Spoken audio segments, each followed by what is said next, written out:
Good morning, all. Message here coming up from Tommy for following up to tonight's protest, Wednesday 31st, outside Downing Street at 10 p.m. Message from him coming up. Quick message from me. I believe Starmer, if he's our leader, Prime Minister at the moment, I believe he should address the nation and put out a statement. But that's just my thoughts. Yeah. Anyway, stay safe all. And here's a message from Tommy. And hopefully I'll be live streaming later tonight. Thank you. Let me give you my thoughts now, the next morning after watching Southport, etc. I spoke to a uncle of one of the children that was stabbed last night. Stabbed in the face, in the arm, life physically ruined forever at the age of 7. On the other side of the family, so this is one side of his family, so you have to think about this area of Southport where this has happened. On the other side of the family, they've got a relative who was murdered in that attack, stabbed 7 times. So can any of us understand, in that close-knit, it's still a close-knit community in Southport, can any of us understand the level of anger there is there? Probably not, ever. Yeah, can't even imagine what they've gone through, what their family's gone through. Now, the reason why I'm frustrated is because of their lies, the media, the government, politicians and the police, no one can trust what they say. I've said it. I said it in my previous documentaries. I said it in The Rape of Britain. When you hide these problems like you did with grooming, you don't solve the problem. Yeah, you build resentment and you build anger. And at some point, that's going to bubble up. Now, I'd be saying to anyone, I know there's a protest tonight in London. Lads, you've got to remain calm. You can't have scenes. I understand that level of anger, yeah? Because I've been listening and looking and thinking and picturing, trying to think of what they're going through. And they're being gaslit the entire time. Now, you've seen the attempt already by the media.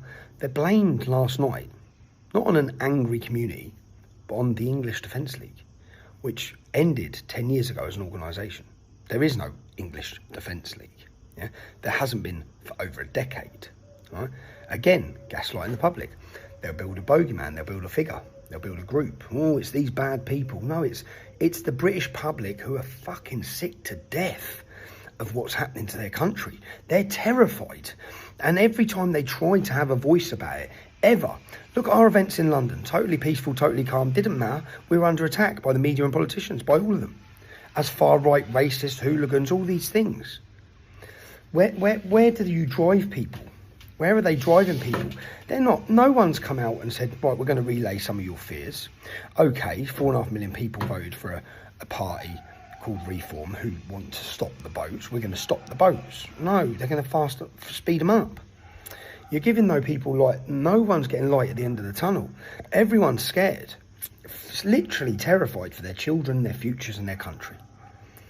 But again, I'll just reiterate, again, a total appeal for calm. I know some of you might be listening to that if you're in Southport thinking, fuck off, mate, our kids are being killed and butchered. I understand. Look, 2 different points. The police will come down on you like a ton of bricks. You might be thinking it's justified anger standing there, but they'll take you away from your families.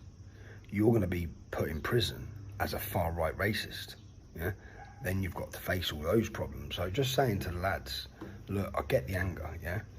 But coming out, smashing things up, burning things.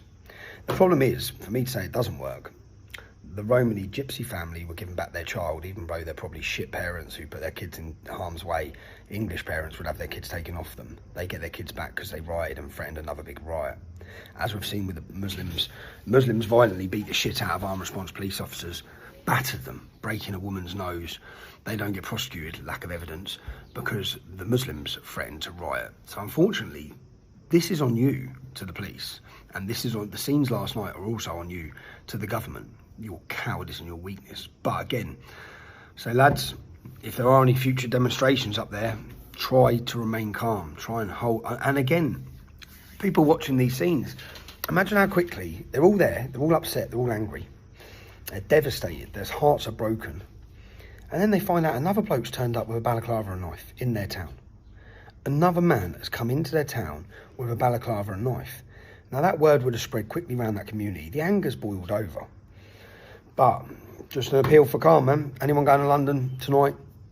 There's protest outside, down the street, outside Parliament for Prime Minister's questions, I believe.